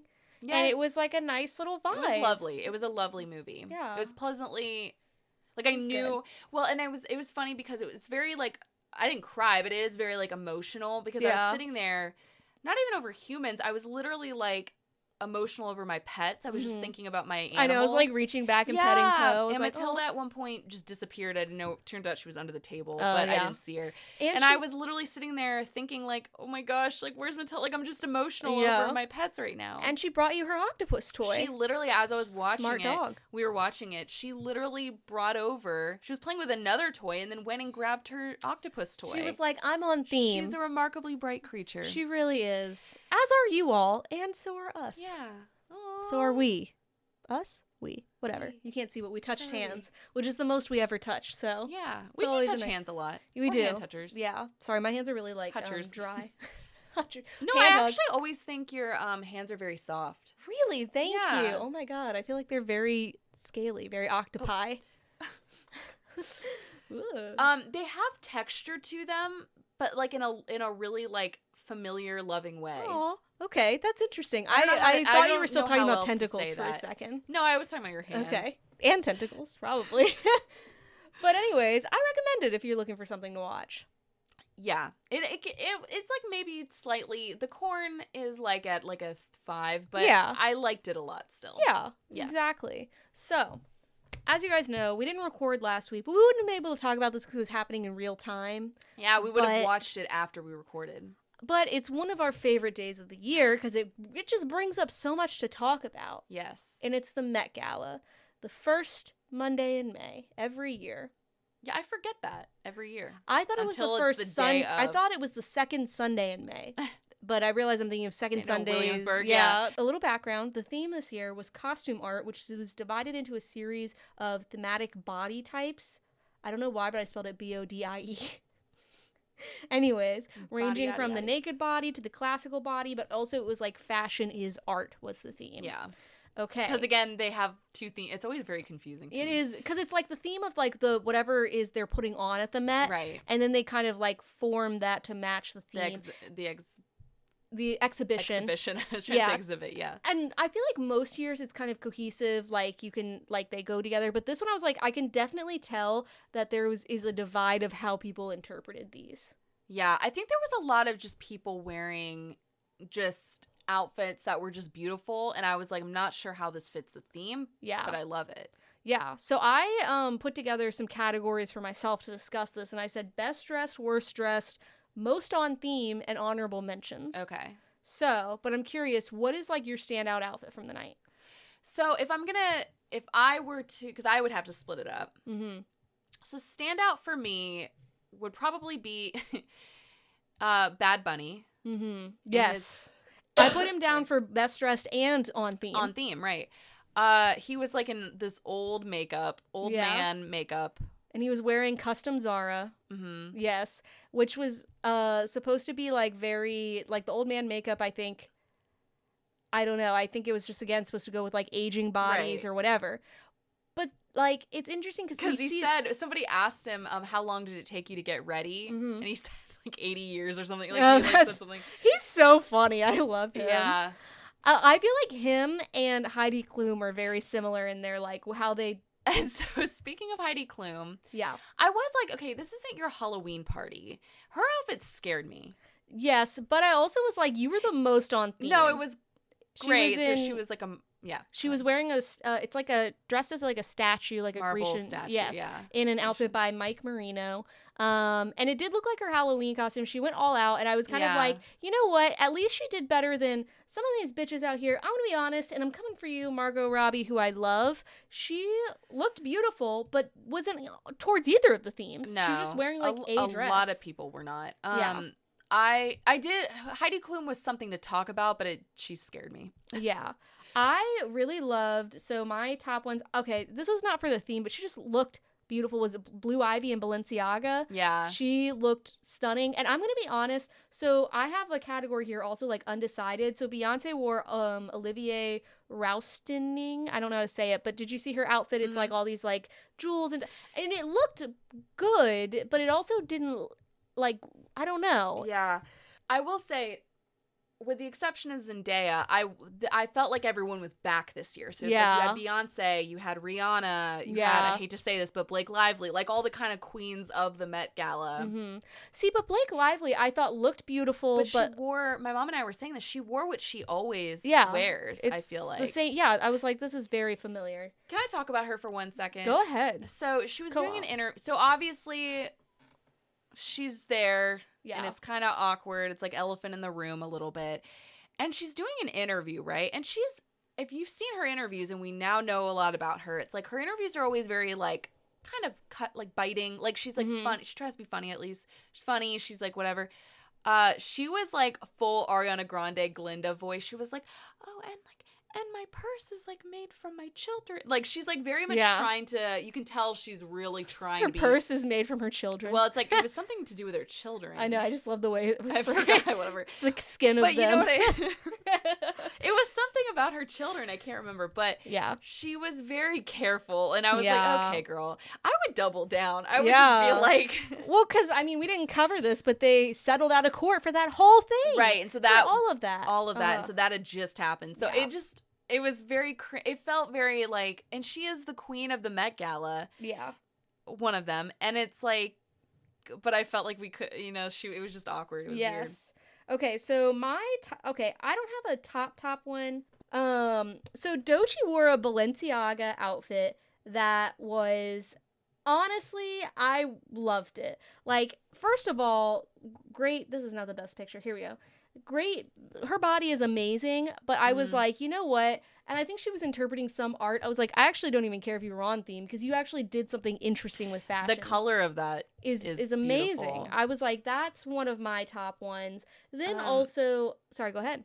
Well, I was going to say, well, I didn't know if you wanted to go. I just have a top one. Yeah, let's go. Yeah, let's go back and forth. Let's do a little chess. Mine is Emma Chamberlain. Okay, yes, she's on there. She was in Custom Mugler, and it was on theme, I think. Yeah. I thought. And I think she always kills the Met Gala. Yeah. I think she is one also that just like, she is the Met Gala. Yeah. Especially like in the last few years, but she like is just gorgeous. And I will say at first when I saw her, I think I didn't see the whole outfit, but I do think she was like one of the first people to come who was like a big name and who like wore something big, so people were freaking out. Right. And then once more people like came, they weren't freaking out about her as much, but I think she like really killed it.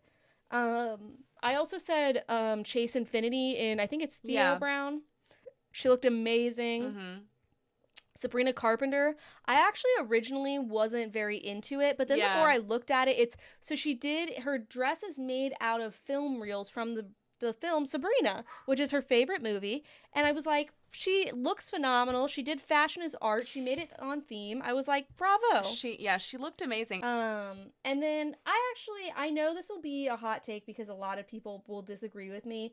I thought Anne Hathaway looked amazing in her, it's like a kind of like a Grecian dress, which she's doing the Odyssey, but I she looked really amazing. I just didn't think it was on theme, but she looks beautiful. I really liked it. It's a Michael Kors dress. Now, people who I thought were worse dressed, unless do you have any other honorable mentions? I just had one. Well, okay, we'll get into this. No, I don't have any more, but I have other people to talk about. Okay. Actually, I'll say I had an honorable mention just for humor-wise. Katy Perry in Stella McCartney. She was there. That's shocking. You haven't seen, there's like these clips because this is what she wore. And it's like her thing where it's like it opens and she'll just like close it. Yeah, I did see that actually. So I liked that. Lisa, one name, in Robert Woon, I think wore like, at first I wasn't about it. And then I saw what they were doing with like the veil and the arms. I thought looked great. Fantastic. And then I really liked, I think there was a lot of people were kind of hating on Kim Kardashian and Kylie Jenner, but I liked it, especially Kylie Jenner's. If you saw the painting that it's based off of, you're like, this is kind of perfect. In Schiaparelli, which I love to say. How did you feel about Kendall? I thought it was okay. Her after party outfit I liked better. Yeah, Kendall's was, I thought she like, I thought the nipple thing was interesting. They all did a nipple thing this year. And I don't know, except for Chris. Kendall loves her tits being out. She says that all the time. Really? Yeah. Okay, well, you know what? Free the nip. Good for you, girl. But I just thought I don't know if they coordinated that or not. I thought that was interesting. Here's my thing with the Kardashians at the Met Gala is they never and I know they're separate people, but they do all end up taking like photos together. You know, you just obviously look at them together. And they never coordinate. Like, they never look good together as like a family. I can't imagine that group of people trying to coordinate like costumes for the Met Gala. Because I'm not saying this in like a shady way, but like their bodies are different. They just are all so different looking that they are, when they are together sometimes, and their styles, vibes are different. So when they're together, sometimes it just always like it sometimes clashes to me. Also, this is my most boomer take, actually. We were talking about this earlier. Yeah. I'm over the bleached eyebrows. Like, Kylie Jenner had it. Lena Dunham had them. And I was like, she would have looked great if she had eyebrows. I was like, Lena, that's not for you. No, it's not for anyone. I know, but I was like, don't, no. It makes But sad. I also, even with Kylie doing it, I was like, oh, we're still doing this? Yeah. It doesn't, No. I also really liked, for most on theme, I put Rachel Ziegler and Parable Gurung. Let's talk about Rachel Ziegler, though. Okay. Did you see the video? No. Oh my God. I'm surprised you haven't seen this. So she was on the red carpet and she's taking photos. And the photos probably look good, but the videos of her posing, she's going like this. She looks like she's coked out. She's like this. She's like, oh. Like, and Jesus. For those who can't see me, I'm like moving my jaw. Like, she was like moving big her jaw activity. Big jaw activity. Yeah. And people were like, what is wrong with her? Like, it looked, and I think she was trying to pose But it looked crazy. I think I liked it because it references one of my most favorite paintings. It's the one of Lady Jane Grey where she's about to be beheaded, and it first of all, I saw that when I do love Lady Jane Grey, and I saw that when I was in 6th grade. But it also is an incredible painting. Yeah. Like if you're looking at it. So I really liked that one. She looked good. It was just, you have to look up the video because she looks crazy. Like she's just doing this weird jaw action. I will look it up. I'll be eyeing that. Yeah. Now, who are you thinking about worst dressed? Because I have a few. And I'm not a nice person about it. I wasn't crazy about Hudson Williams. I wasn't either. I liked his outfit, but the makeup really ruined it, I think. Yeah, I think he was going for like a black swan. Yeah, but I was like, it looks like me doing my makeup in 6th grade after reading 17 magazine. Right. You know, like, it just was very interesting. Madonna, I know she was very on theme probably, but that whole, I saw her. She was wearing a, what do you call it, like a pirate ship on her head, and it's referencing some piece of art. I know. I don't care. She also didn't have eyebrows. Put them back on. I'm tired of it. Odessa Zion. The thing is, hers, it could have looked good. It was almost there, but there was just really something that was off about it. Rachel Sennett, this is a crime. I know. And did you see her too? I was going to say Rachel Sennett. She's wearing it's like this black dress with this blue circle and a red pantyhose. It's hideous. Sorry. Continue. No, I was just going to say, also, if you watched her interviews, she was a little she seemed like she was on something. Yeah. Her shoes were interesting. Did you see her shoes? Let me look. Oh yeah, also ugly. Sorry. Well, also hideous. Sorry. My God. Yeah. How did you feel about Nicole Kidman? I put Nicole Kidman on my undecided. She was in Chanel. And I sometimes think Chanel is boring. I do too. I thought it was boring, but then when I saw the piece of art it was referencing, I was like, that is kind of beautiful. So that's why I'm undecided. I'm not sure. I was looking at this. Oh, I'm thinking of Naomi Watts. Sorry. Oh, classic. Mix up. Naomi Watts. It was fine. What was it? As someone, wasn't she a chair this year? Of the Met Gala? I think she Naomi Watts was? No, Nicole Kidman. Yes, sorry. Yeah, sorry. We really are not getting on the same page. Yeah. Aligned Nicole Kidman. Yes. Okay. I just didn't, I think it was boring. I just thought it was kind of boring. The same thing for Lauren Sanchez, Jeff Bezos' wife in Schiaparelli. Boring. She was she wears the same dress. She has no taste. I'm sorry. No. Horrific. Get her out of here. And also there was a lot of commentary about people who didn't show up to the Met Gala this year because of the Bezos' sponsorship. Right. And there hasn't been any confirmed things, but I think it's interesting, Mamdani didn't come, and he is the mayor of New York, and they come and the mayor comes every year. Yeah. I saw things where it was imagine being his wife and she's just really? Yeah. And she would have oh my God, I would have loved to see what she wore. And then Zendaya didn't go, but people said it's just she's booked and busy, so I don't know if it's because of that. Her head is in the sand, so to speak. Yes, exactly. She's got a lot going. I don't know. I didn't see Jeff Bezos at the Met Gala, though. I didn't see any pictures of him. I'm sure he was there. But anyways, her dress was boring as could be. Well, so Lauren, I want to go back to Naomi. Nope. No, Lauren Sanchez. Yeah. So she was wearing Schiaparelli. Well, but her dress was supposed to be Madame X, where it's which is one of the most famous, paintings ever. And someone even said beforehand, they were so many people are going to do Madame X. If you do that, you're kind of like a basic bitch. And she still did it. But she didn't do... It's the dresses that she normally wears is actually would have fit that more than what she actually wore. Yeah.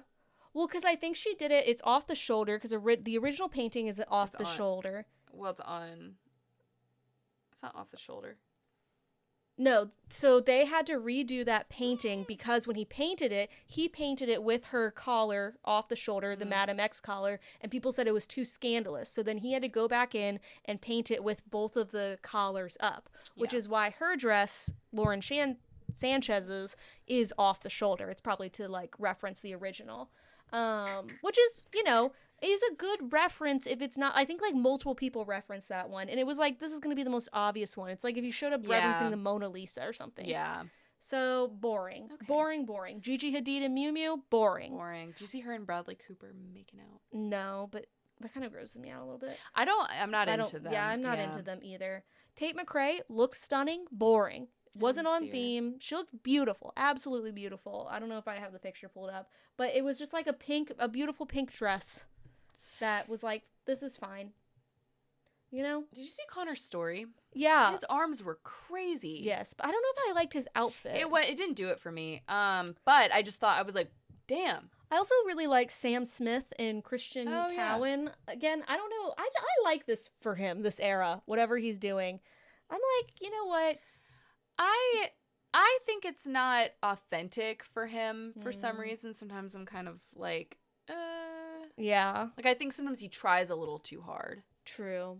But I did like that. Also, my worst dressed, Cardi B in this malignant whatever this is. It looks like the mole I'm about to have removed from my arm. Oh my god. Sorry. Good luck with that. Thank you. Tomorrow at 8 a.m. Anyways. So, I mean, I think the Met Gala raised so much money. I think that it actually doesn't even need to do the Met Gala anymore, but I think they're just going to keep on doing it, they should, yeah. Yeah. For our entertainment, at least. Yeah. Oh, God. Heavenly Bodies, I think, was the best one. Remember I told you the other day I like randomly got emotional thinking about Heavenly Bodies. Especially because it was like Vanity Fair. One of the magazines, they did those like videos at it that were like incredible. It was just so, like, the commitment was so good. Yeah. It was really good. I couldn't even tell you who was my favorite. Yeah, I think Rihanna. I think Zendaya. Oh yeah, that's true. And also Beyonce. That was a theme when it came out where you knew, you were like, this is a Met Gala. This is really, we're stepping it up. And also Anne Hathaway. Oh that was such a good year. Oh, God. Well, anyways, so that's the Met Gala. I think those are our thoughts. Anything else? No. Okay, so have you heard about the Jake Shane, Kacey Musgraves interview? No. I'm curious, though. It's interesting. So I'm just going to touch on this I don't want to dwell on it. Okay. But, okay, so Jake Shane, who has a podcast called Therapus. Oh, yeah. I actually don't like that name, but. I don't know either, but it goes with his, like, whole thing. Yeah. But, so his podcast, like, he'll interview celebrities on there. He's, as every influencer does now. Yeah. I'll get into that in a minute. But not us. We're true to the form. Yes. But we do want to interview celebrities, so please. Yeah, actually we would. We would cave and immediately. Actually, we have journalism background.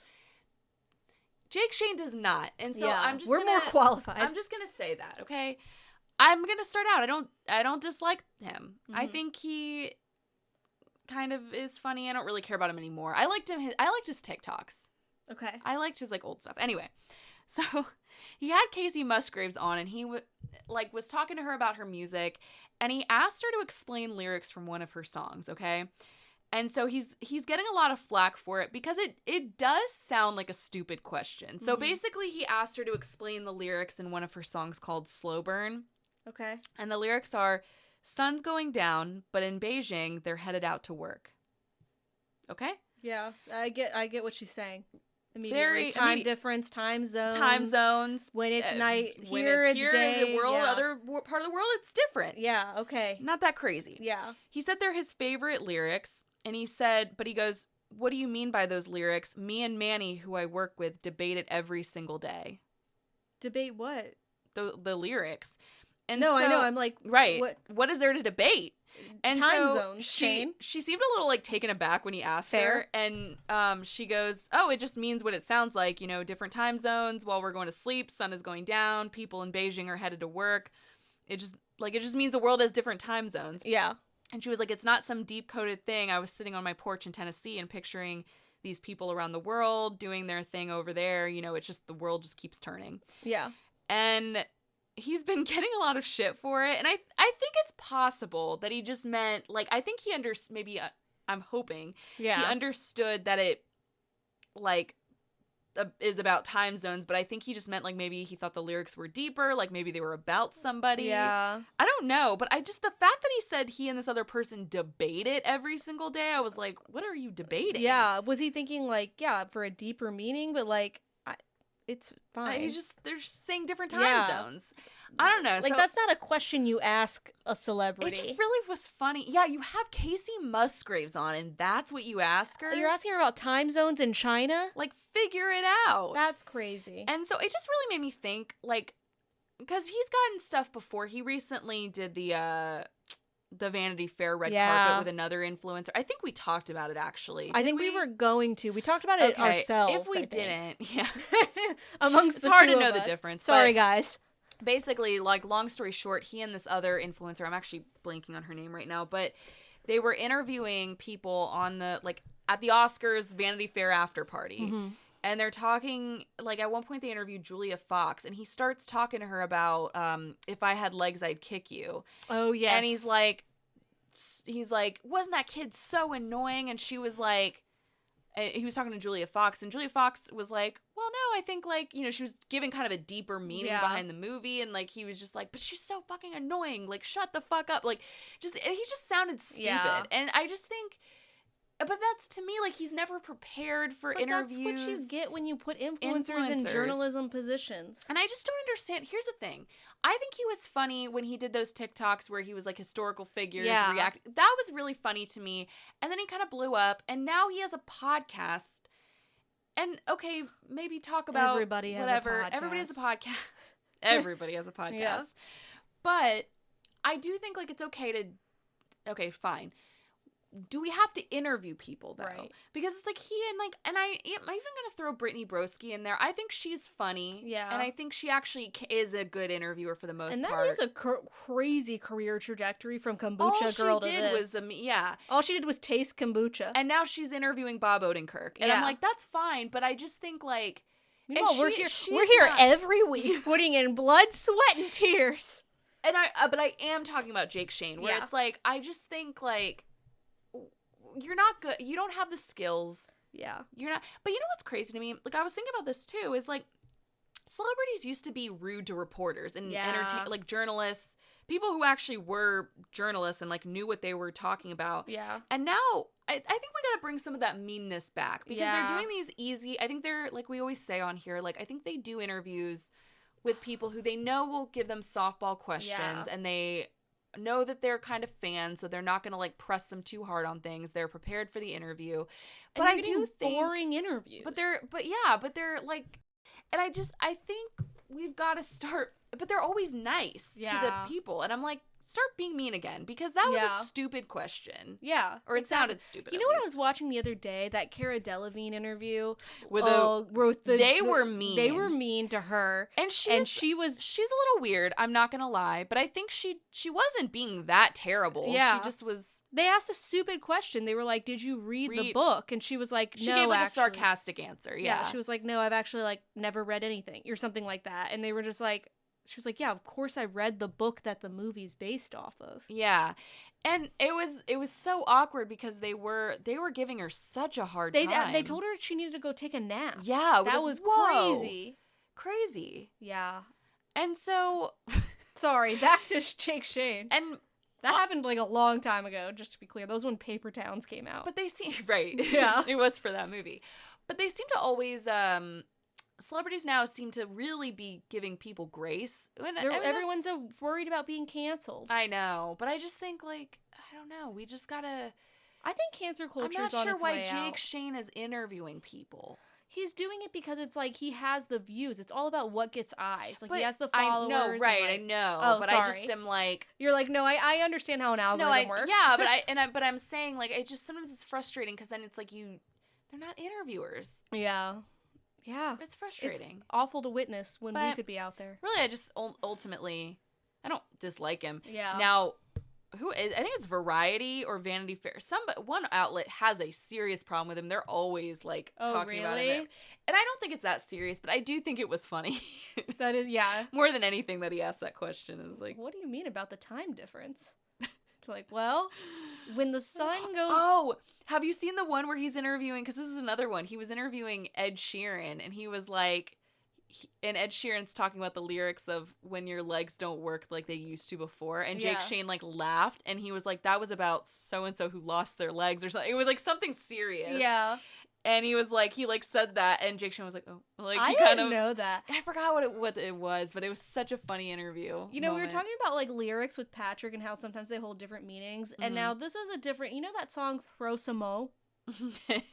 And I was listening to it recently, and she's like, "The more you spend it, the faster it goes." Yeah. And I always thought it's like, oh, because you're spending money, it gets spent faster. Right. And then I was like, I think actually she means the more you spend the money, the faster I'm shaking my ass.